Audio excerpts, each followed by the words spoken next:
un candidat, quand il fait parler de lui, que ce soit en bien ou en mal, l'essentiel c'est qu'on parle de lui.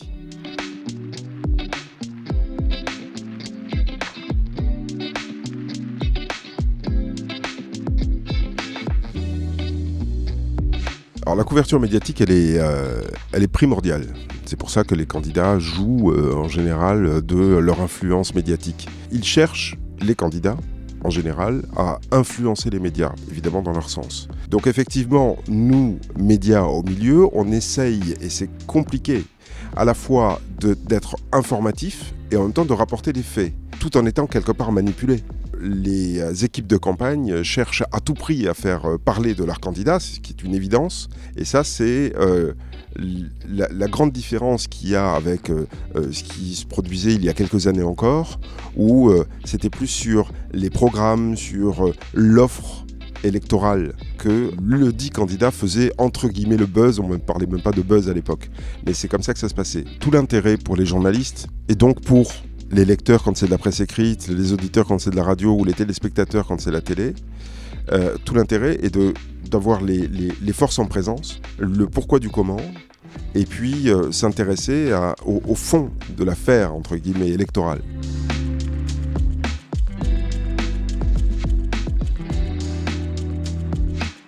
Quelque chose qui est très compliqué, c'est que tout est lié à la nationalité du journaliste en question. Alors pas du journaliste, mais en fait du média en question. C'est vrai que lorsque vous allez en Afrique, par exemple, suivre une élection, disons, présidentielle, qui a des candidats différents, vous êtes un média français, donc vous avez un regard français que vous portez sur ce qui est en train de se passer. Et qui dit français, ça rapporte à l'histoire, ça veut dire peut-être un regard aussi d'anciens colons, et toujours avec cette idée hégémonique vis-à-vis du pays en question. Donc c'est là que ça devient très délicat.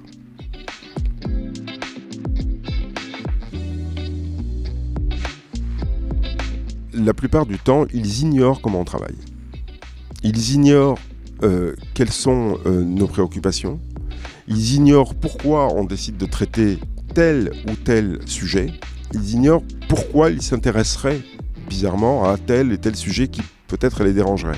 Je crois que ce qui est intéressant de dessiner, c'est la manière dont on travaille, pourquoi on fait ce travail et comment eux peuvent s'inscrire dans ce travail-là. C'est-à-dire aller dans notre sens, ou pas d'ailleurs, peu importe, mais en tout cas jouer quelque part, j'allais dire, leur match. S'ils entrent dans la partie, ils auront voix au chapitre. S'ils restent en dehors, ils ne pourront que finalement protester contre le fait qu'on soit là.